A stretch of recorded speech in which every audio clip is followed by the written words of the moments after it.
My parents vanished with the company funds, leaving behind a mountain of debt and a business on the verge of collapse.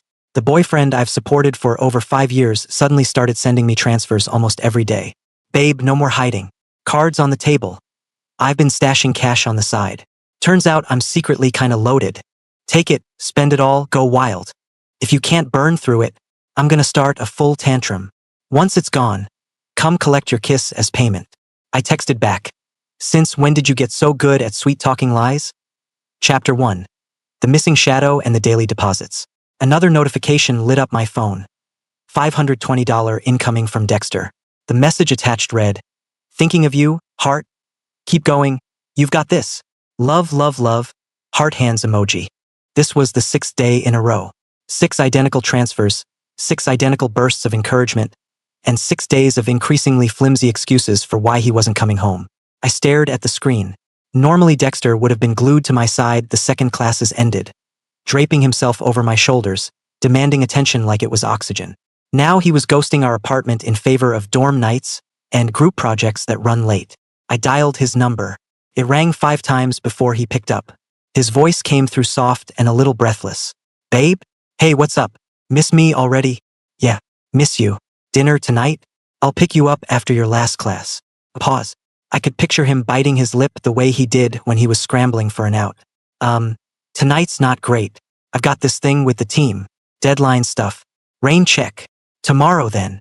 Tomorrow's packed too. Day after. More hesitation. Probably busy. I knew his schedule better than he did. His last lecture had wrapped 20 minutes ago. Tomorrow afternoon was empty. The day after that too. On normal days he'd be texting me countdowns until he could drag me to whatever cafe had the best iced matcha, begging to skip study groups so we could stay in and watch terrible reality TV. "Dex," I said quietly, "you heard about my family, right?" Silence stretched.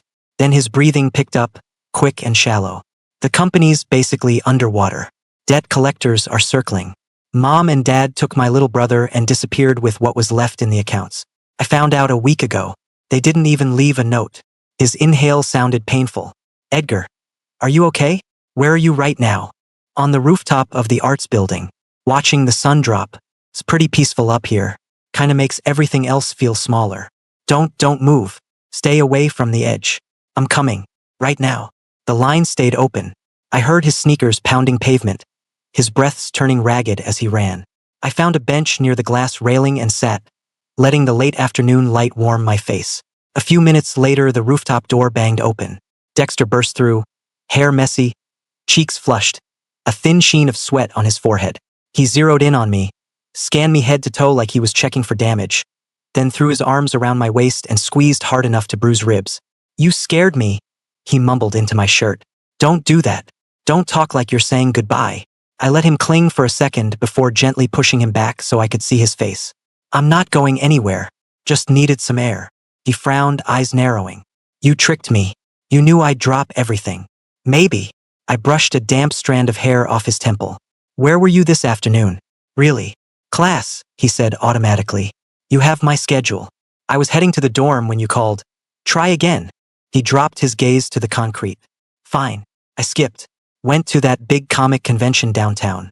Some of my favorite artists were doing panels. It only happens once a year. I couldn't miss it.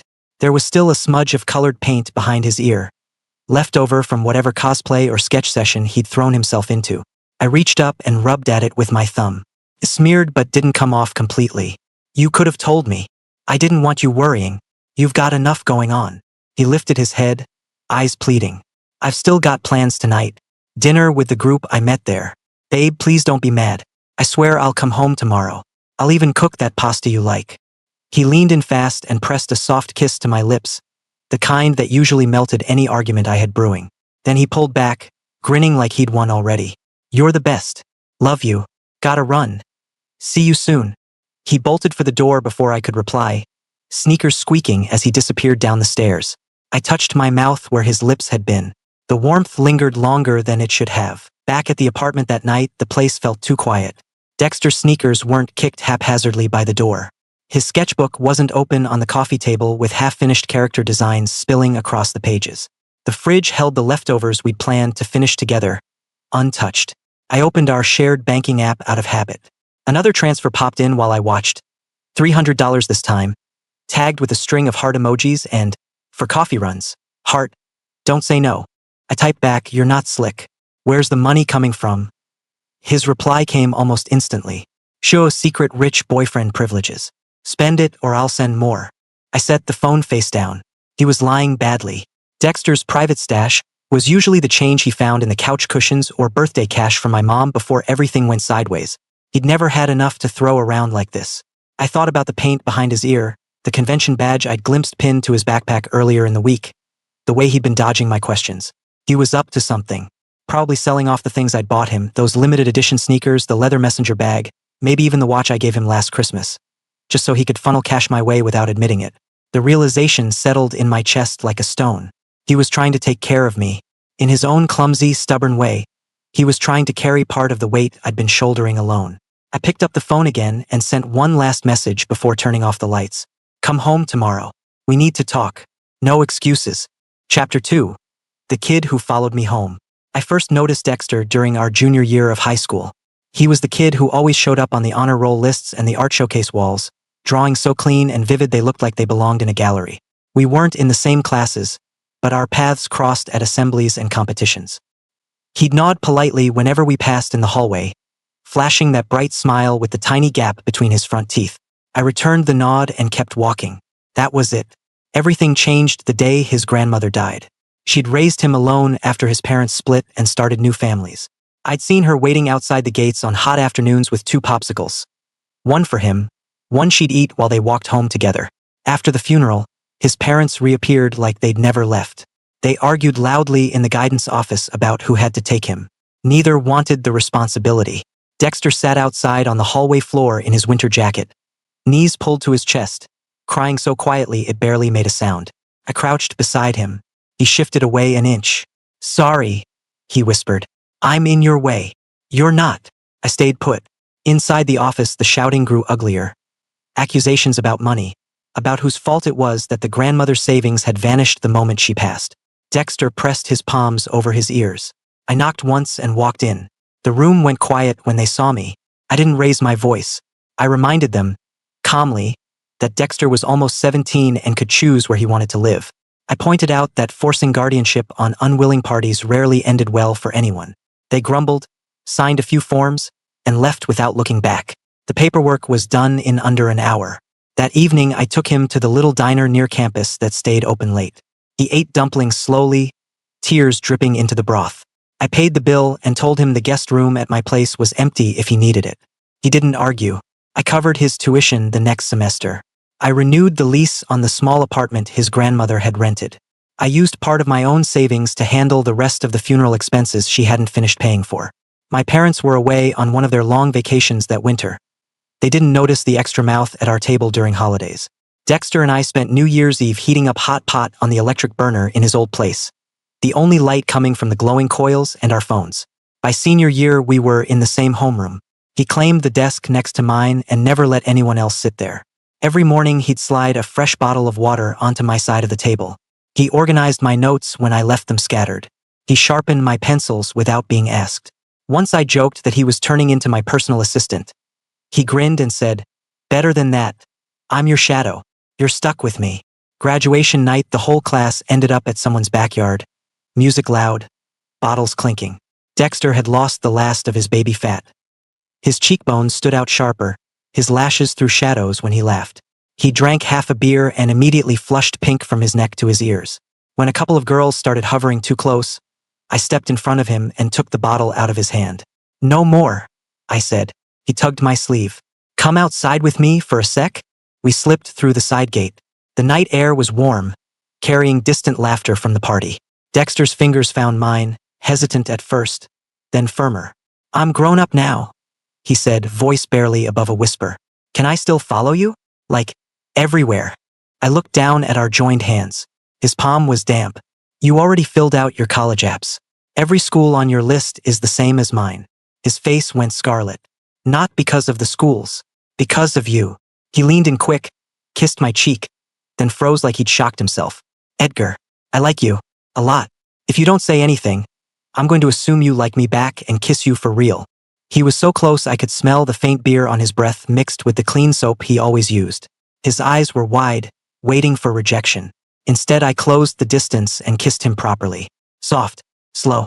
His hands fisted in my shirt like he was afraid I'd disappear. We moved in together the summer before freshman year of college.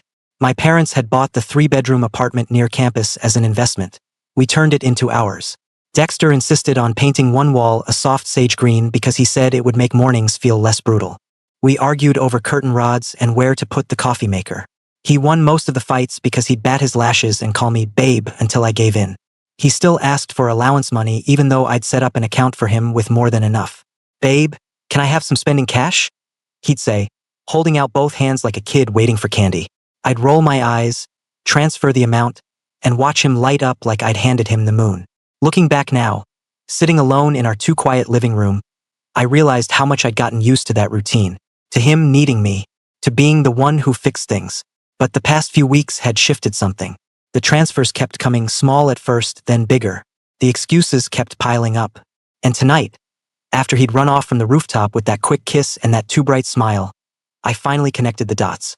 He was selling the things I'd given him. The designer crossbody I bought last birthday. The sneakers we'd stood in line for at midnight. Probably the silver bracelet he never took off until recently. Turning them into cash so he could send it to me. My chest tightened. He thought I needed rescuing. He thought he had to carry some of this mess so I wouldn't break. I opened my messages and typed one line. Tomorrow. No more running. We talk. For real. I hit send, then set the phone aside. The apartment stayed silent except for the low hum of the fridge. For the first time in years, the space felt too big without him in it. Chapter 3. The bruise that wasn't mine. I followed Dexter the next evening after he texted he'd be out late again. He'd promised we'd talk, but the message came with another transfer. $800 this time. And a string of excuses about group critique running over. I didn't reply. Instead, I waited outside the campus arts building until he emerged around 10. Hoodie up, backpack slung low. He headed straight for the strip of late-night spots near the edge of campus. He stopped at a milkshake place first, tying on an apron and jumping behind the counter. The fluorescent lights made his face look tired. He smiled at customers, shook blenders, wiped spills, called out orders. Every few minutes he checked his phone, probably hoping I hadn't noticed the pattern yet. Around midnight he switched locations, crossing the street to a dimly lit bar that hired under 21s to hand out flyers and push drink specials. He changed into a black polo with the logo on the chest, sleeves rolled up, and started working the sidewalk crowd. Hey ladies, happy hour extended. First shots on me if you come inside. His voice carried that same bright tone he used when he wanted something from me, but the cheer sounded thinner out here. By 2 in the morning the crowd thinned. Dexter stepped out the back door, swaying a little, cheeks flushed from the heat inside or maybe one too many employee samples. He leaned against the brick wall, eyes closed, breathing slow. That was when I walked up. Dex. He startled so hard he almost dropped his phone. Edgar? What? How long have you been? Long enough. I crouched in front of him. Come here. I'm taking you home. He hesitated, then let me pull him upright. His weight sagged against my side as we walked the 6 blocks to our building.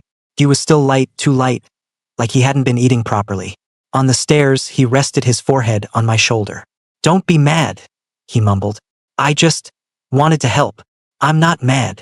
I unlocked the door and guided him inside. Sit. He collapsed onto the couch. I filled a glass with water and pressed it into his hands. He drank half, then set it down and reached for me. Babe, I'm sorry. I sold some stuff. The bag you got me for my birthday. Those sneakers. It wasn't much, but it added up. I thought if I could send you enough. Stop. I sat beside him and took his face in my hands. His eyes were glassy. You don't have to fix this for me. But I want to. His voice cracked. You've been carrying everything alone. I hate it. I pulled him into my lap. He curled against my chest like he used to when we first moved in together. We stayed quiet until his breathing evened out and I knew he was asleep. The next morning I woke to an empty bed. Dexter was already up, standing in the kitchen in one of my old hoodies that swallowed him. His phone buzzed on the counter.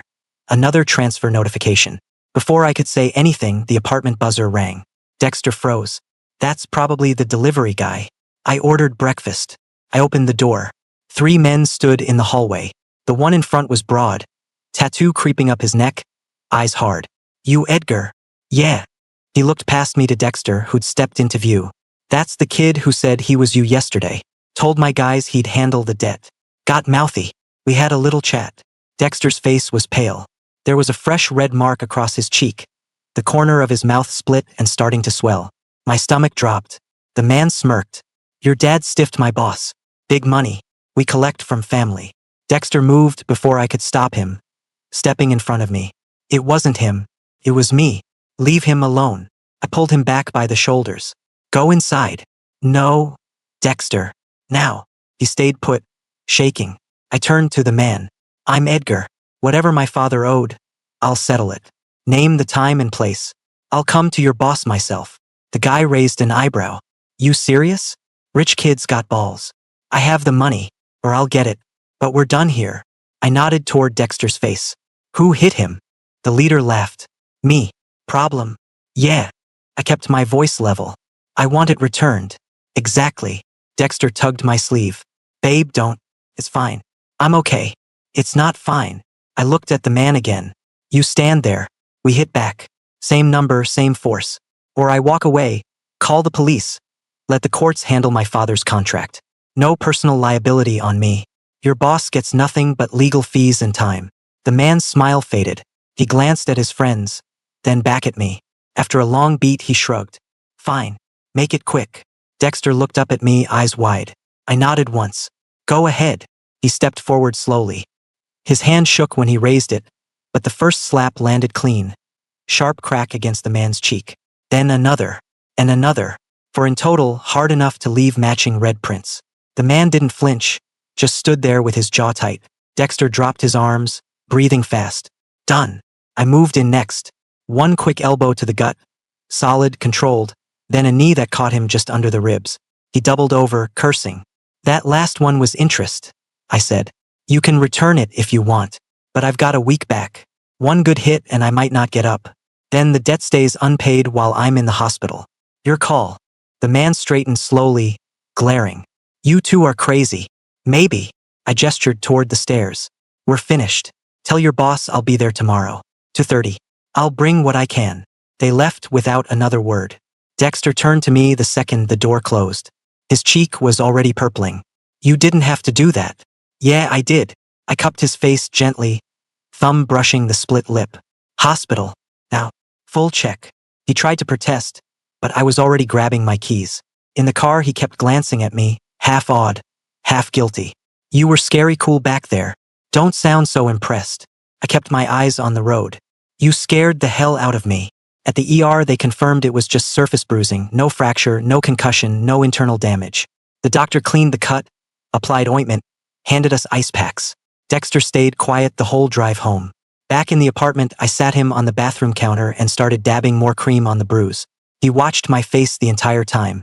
I'm sorry, he said finally. I wore your jacket. They thought I was you. I didn't want them coming here. I didn't answer right away. When I finished with the cream, I wrapped my arms around him and pulled him close. Next time you want to play hero, talk to me first. He buried his face in my neck. I hate watching you carry it all. I want to be useful. You are. I kissed the top of his head. But not like this. Never like this. He nodded against my shoulder, small and shaky. Chapter 4. The deal almost broke us. The meeting with Mr. Harlan was set for 2:30 the next afternoon in his downtown office. I'd spent the morning liquidating what I could. Stocks I'd built since freshman year. The watch collection my father once bragged about. Even the extra parking spot we never used. The numbers still came up short. Way short. But I had one card left. Bluffing like I held a full house. Dexter insisted on coming. He'd barely slept. The bruise on his cheek had deepened to purple overnight, but he covered it with concealer and pulled on a clean button-down like armor. In the elevator up to the 32nd floor, he gripped my hand so tight my knuckles ached. Don't leave me in the waiting area, he said quietly. I want to hear everything. I won't. I squeezed back. But if things get tense, you stay behind me. Promise. He nodded once. Mr. Harlan's assistant led us into the corner office. Floor-to-ceiling windows overlooked the city grid. Harlan sat behind a wide desk, sleeves rolled to the elbows, tie loosened. He was in his late 50s, silver at the temples, the kind of calm that came from knowing exactly how much power he held. He gestured to the two chairs opposite him. Sit, both of you. I took the seat closest to him. Dexter settled beside me, hands folded in his lap like he was trying not to fidget. Harlan leaned back. Your father promised delivery by end of quarter. Took the advance, then ghosted. Left me holding contracts I can't fulfill and clients breathing down my neck. Now you're here to, what? Apologize? No, I met his eyes. I'm here to fix it. The project's still viable. We need 30 more days and partial funding to finish. In return, I'll cut our margin by 15% on completion. You get your deliverables. I keep the company alive long enough to pay everyone back, including you. He tapped a pen against the desk. You don't have the cash to finish. I checked. Your accounts are dry. I have enough to start production. The rest comes from the next milestone payment you release. Harlan's gaze slid to Dexter. And the kid who took a slap for you yesterday? He part of this negotiation. Dexter stiffened. I answered before he could. He's my partner. He's staying. A long silence. Harlan finally spoke. No advance. 30-day extension. No margin cut. You deliver on time, I give you the next contract. You miss, you work it off. Personally. And I keep an eye on both of you. He turned his monitor so we could see the screen. A live feed from the lobby camera downstairs. Dexter sitting on a bench earlier, sketching in his notebook while he waited for me. The drawing was rough but clear. 2 figures holding hands, heads close together. Harlan pointed at the image. Cute, but useful leverage if you decide to disappear. Dexter's breath caught. I kept my face blank. We won't disappear. Deal. We signed. Harlan's lawyer appeared from an adjoining room with fresh copies. 30 minutes later, we walked out with a contract that felt like a noose, but it was still breathing room. The next 3 months blurred into one long grind. The original design team had mostly quit when the paychecks stopped coming. Dexter posted on the campus boards and pulled together a squad of juniors and seniors desperate for portfolio pieces. He paid them out of the money he'd scraped together from selling my gifts. Ironic, but effective. They worked in the apartment living room, laptops everywhere, takeout boxes stacking up. I spent days in back-to-back meetings, nights chasing leads over drinks with potential clients. I came home smelling like whiskey more often than not. Dexter would be waiting with a bowl of reheated soup or plain rice if that was all we had. He never complained when I threw up in the hallway at 3 a.m. He just cleaned it, helped me to bed, then went back to his screen to tweak layouts until dawn. One night, I found him asleep at the dining table, cheek pressed to his tablet, stylus still in hand. The screen glowed with a half-finished campaign visual. Bold colors, clean lines, exactly what the client had demanded after 3 rounds of revisions. Carried him to bed. He stirred long enough to mumble, "Don't let them kill the yellow. It's the only thing that pops." "I won't," I promised, even though I had no control over the client's taste. We fought once, quietly, exhausted. He'd stayed up 40 hours straight to meet a deadline. I'd missed his birthday because a supplier pulled out at the last second. When I walked in at midnight, he was sitting on the floor surrounded by crumpled printouts. "You didn't even text," he said, voice flat. "I was in back-to-back calls. I forgot." "You always forget when it's about me." I knelt beside him. "I'm trying. Trying isn't enough when I'm the only one still believing we'll make it." He wiped his eyes with the heel of his hand. "I keep thinking, if I mess this up, if the designs suck, you'll realize you don't need me dragging you down." I pulled him against my chest. "You're not dragging me. You're the reason I haven't quit." He laughed, small and broken. "We're both idiots." "Yeah, but we're idiots together." After that, we stopped pretending we could do it alone. He started joining client calls when his designs were on the table. I learned to ask for his opinion on branding angles instead of assuming I knew best. We ate cold pizza at 4 a.m. and laughed at how disgusting it tasted. We traded insults about each other's terrible handwriting on shared whiteboards. The first big payment came through 2 weeks before the deadline. We stared at the deposit notification like it might vanish if we blinked. Dexter tackled me onto the couch, laughing so hard he couldn't breathe. "We did it," he gasped. "We actually did it." "Not yet." I kissed his temple. "But close." He looked up, eyes bright. "I'm useful, right? Tell me I'm useful." "You're everything." I framed his face with both hands. "I couldn't have survived this without you." He closed his eyes and leaned into my touch. Chapter 5. Breathing room and the parents who came back. The first real paycheck cleared 3 weeks after we hit the extended deadline. Mr. Harlan wired the balance without a single follow-up email. No threats, no reminders, just the deposit notification that made my phone buzz at 7:14 a.m. Dexter was still asleep beside me, face half buried in the pillow, one arm thrown across my chest like he was anchoring me to the bed. I stared at the numbers until they blurred, then gently shook him awake. Look. I turned the screen toward him. He blinked, rubbed his eyes, then sat up so fast the sheets slid off. We're paid. Every cent. And the next contract's already in the inbox. Dexter let out a sound somewhere between a laugh and a sob. He tackled me back against the headboard, hugging so tight I felt his heartbeat against mine. We made it. We actually made it. We spent the rest of the morning calling the team, Dexter's ragtag group of student designers who'd stuck it out through the worst of it. They cheered over speakerphone, demanded pizza as a bonus, then went right back to arguing about font choices for the next project. The apartment felt alive again. Music playing low, laptops open on every surface, coffee brewing nonstop. Over the following months, the pieces slowly slotted back into place. We redeemed the car from the impound lot first, then the apartment mortgage we'd used as collateral.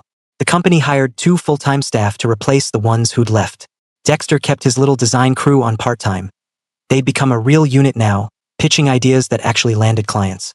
I stopped drinking through business dinners and started eating actual meals. We both gained back the weight we'd lost. Graduation came and went almost without us noticing. We'd missed too many classes and deadlines during the crisis. Dexter's final project, a sleek rebrand for a local nonprofit, earned solid marks but nothing flashy enough for the department showcase. My finance thesis scraped by on extensions. The ceremony photos were mostly side profiles and backs. Me on the phone mid-call, Dexter frowning at his tablet while someone adjusted his cap. We posed for 5 minutes afterward with the bouquet I'd ordered last minute. He held the flowers. I held him. That was enough. One Saturday, we finally tackled the apartment. It had turned into a war zone of takeout containers, scattered sketches, and laundry piles. We threw everything out, scrubbed surfaces, rearranged furniture just because we could. By evening, we were both sweaty and exhausted, sitting on the freshly vacuumed floor with our backs against the couch. Dexter leaned his head on my shoulder. We haven't done this in forever. Done what? Just existed, without the next crisis breathing down our necks. I kissed the top of his head. Feels weird. Good weird. He was quiet for a minute. I like being needed, but I also like when you need me back. Not just for designs. For this. For quiet nights. You've always been that for me. I turned so I could see his face. I was so busy protecting you I forgot you could protect me too. I'm sorry. Don't be. He traced a finger along my jaw. We both learned. Slowly. The doorbell rang the next afternoon while we were sorting mail. I opened it to find my parents standing there, older, but not as worn as I'd expected. My mother's eyes were red. My father held a briefcase like it was a shield. We need to talk, he said. Dexter appeared behind me, arms crossed. I stepped aside to let them in. They sat on the couch we'd just reclaimed. My father spoke first. The company's back on its feet. We heard. Your brother's in a good private school now. Needs tuition, housing, a car eventually. You're the oldest. Family takes care of family. My mother dabbed her eyes. We didn't mean to leave you like that. Things moved so fast. We thought you'd be fine on your own. I stayed standing. You took everything and ran. Left me with the debt, the employees, the mess. Now you want to cut because it's profitable again. It's not like that, my father said. Your brother has 2 parents who chose him over me. That's fine. But don't pretend this is about family duty. Dexter moved closer, shoulder brushing mine. My mother looked at him. You're giving half the company to him? An outsider? Over your own brother. He's not an outsider. I kept my voice even. He's my partner. He stayed. He fought. He believed when no one else did, including you. My father's jaw tightened. We raised you. You raised me until it was inconvenient. Then you left. Silence stretched. I pulled a folder from the drawer we'd organized yesterday. Simple equity agreement I drafted weeks ago. Sign this. You get shares. Enough dividends to cover your life and my brother's school. No voting rights. No say in operations. That's it. My mother cried harder. My father stared at the papers like they might bite. Dexter spoke up, quiet but firm. He doesn't owe you more than this. You made your choices. Let him make his. They signed. No argument. They left without hugging me goodbye.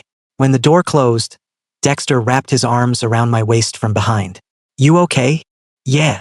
I turned in his hold. Hand back, same body. Different thickness. I get it. Doesn't mean I have to bleed for them. He pressed his forehead to mine. You're not hand or back to me. You're the heart. Protected by everything else, bone, muscle, skin. Safe. Always. I laughed softly, eyes stinging. You're getting good at the poetry thing. Learned from the best. He kissed me slow, lingering. We built this. Together. No one gets to take that. That night we ordered the takeout we used to live on, extra spicy noodles, the kind that made our noses run. We ate on the floor again, legs tangled, talking about nothing important. For once, the future didn't feel like something we had to outrun. It felt like something we could walk toward, side by side. Chapter 6. 3 years and the box that held everything. Dexter got the email on a Tuesday in late spring. He forwarded it to me without comment. Subject line reading simply, Offer, International Design Residency. The program was in London, 3 years, full funding plus stipend, mentorship from names we'd only seen in textbooks. He'd applied on a whim months earlier, back when we were still drowning in deadlines and doubted we'd ever catch our breath. That night he sat cross-legged on the living room rug, laptop balanced on his knees, staring at the acceptance letter like it might vanish if he blinked. I sat beside him and waited. I want to go, he said finally, voice small. I've wanted something like this since I started drawing. But 3 years. That's a long time. I took the laptop from him and set it aside. Then go. He searched my face. You're not mad. No, I tucked a strand of hair behind his ear. I'm proud. You earned this. His eyes filled. I don't want to leave you. You're not leaving me. You're gonna do the thing you've always talked about. Getting your work seen, learning from people who get it. Then you come home. I pulled him into my lap. I'll be here, waiting. He buried his face in my neck. Promise you won't forget me? Impossible. I kissed his temple. Pack your sketchbooks. Take the good pens. And video call me every night. Even if it's just to show me your terrible British weather. He laughed through tears. Deal. Departure day arrived faster than either of us wanted. At the airport he clung to me until the final boarding call, then stepped back, eyes red but determined. 3 years. That's all. I'll be back before you know it. I know. I cupped his face one last time. Go be brilliant. I love you. I love you more. He kissed me quick and hard, then turned and walked through security without looking back. I watched until he disappeared around the corner. The first year was the hardest. The apartment echoed without his constant chatter, his half-finished drawings, the way he'd hum off-key while making coffee. We video called every evening, his time zone 5 hours ahead, so my mornings started with his sleepy face telling me about brutal critiques and rainy commutes. I sent care packages, his favorite snacks, new markers, stupid socks with cartoon characters. He sent back Polaroids of London streets, sketches of me he'd drawn from memory, little notes that said, "Miss your dumb face" on the back. Year 2 got easier in some ways, harder in others. The company went public. I spent long days in boardrooms and longer nights reviewing filings. Dexter's work started appearing in exhibitions, small at first, then bigger. I watched his first major interview online. Him in a sharp blazer, hair longer now, speaking fluent design theory with that same bright smile. At the end, he looked straight at the camera and said, "Looking forward to seeing everyone again soon." I knew the everyone was me. Year 3 flew. He extended his stay by 6 months for a special project, but promised it was the last delay. Our calls grew longer, more comfortable. He talked about missing quiet mornings together. I talked about missing his cold feet against my legs at night. We planned nothing concrete, just vague dreams of road trips, new furniture, maybe a dog someday. Then, one ordinary Thursday evening in February, the doorbell rang at 10 o'clock. I checked the peephole. My assistant stood there with a massive cardboard box on a dolly. Before I could ask, the assistant bolted down the hall like he'd been paid to disappear. I opened the door wider. The box lid popped open from the inside. Surprise! Dexter burst out, arms wide, grinning like he'd never left. He was taller somehow, shoulders broader, hair tousled from the journey.